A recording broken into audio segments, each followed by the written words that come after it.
All right, does that represent a 180 by Donald Trump, that he won't go aggressively after Hillary Clinton or her husband or the Clinton Foundation or any of that stuff, or recommend a special prosecutor to pursue this through the Justice Department? It's hard to say. This much is not. He's under enormous pressure from the right, and many on the right who still want to punish Mrs. Clinton. Progressive radio show host joining me right now, Garland Nixon. We've got Republican former Chief of Staff to Senator Mike Lee, Boyd Matheson. Bree Payton here as well, the Federalist Millennial Politics reporter. Bree, what do you think he is intimating there? I don't think he is going to go after her. I don't think there's going to be any prosecutorial efforts, at least coming out of the White House or his Justice Department. But I could be wrong. What do you think? I think it is curious that he's deciding to kind of squish on it now. I think Donald Trump is very well aware of just how terrible Hillary Clinton is as a person, and how she and her husband have evaded the law for decades. So, you know, I think he is in full knowledge of everything that she has done and that she has evaded justice for a number of decades. And so I think that it would be a failure on his part if he does decide to not go on with his word. You know, this is a candidate who promised us that he would hold the politicians in Washington accountable. This is someone who told everyone that he would bring Hillary Clinton to justice, and by appointing a special prosecutor would evade the very bungled investigation from what seems like a very biased and self-interested FBI director. So I think it would be a failure on his part to not make good on his word, and I think it would make him part of the problem. Boyd, a lot of people would say he succeeded by defeating her. It's a moot point now that it wouldn't be worth re-churning all this up, and it would get in the way of his agenda if all of a sudden we were knee-deep in hearings and investigations again. I'm not excusing or condoning that, but that might be what he's thinking. What do you think? Right. Well, from what I understand. First to Boyd, I'm sorry. Sorry.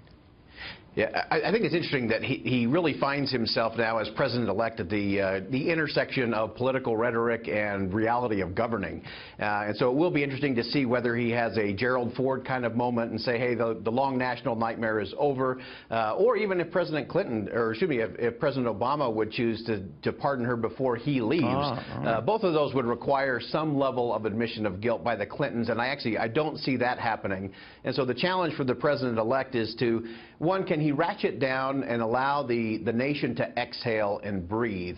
And I think we're seeing that in terms of some of these other protests that are going on. If that happens and he gets the release valve, then what he will do. This will also be interesting to point out how involved he's going to be in the day-to-day operations of things as the chief executive. And so that's going to be a fascinating thing to watch as this all progresses. You know, I think to both their points, Garland Nixon, he seems to have many more important, urgent things to do, and that seemed to be the message he was sending.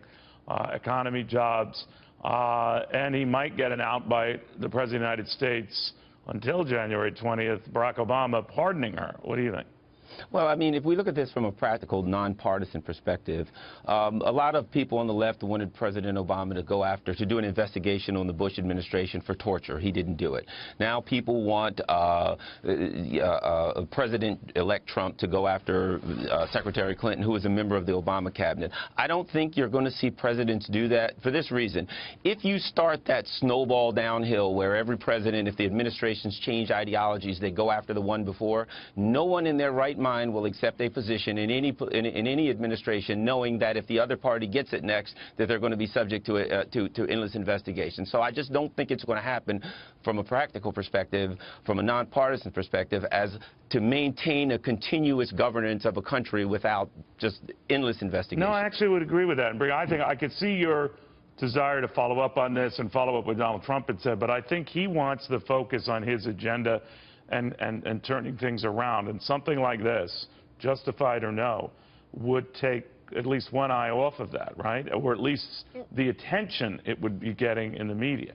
I don't think so at all. I think the most important point that Donald Trump made throughout his entire campaign was that he was going to drain the swamp, that he was going to hold those in Washington accountable, that he was going to be an outsider, right? That was the entire point of his campaign. So by not doing it, that would do him more harm.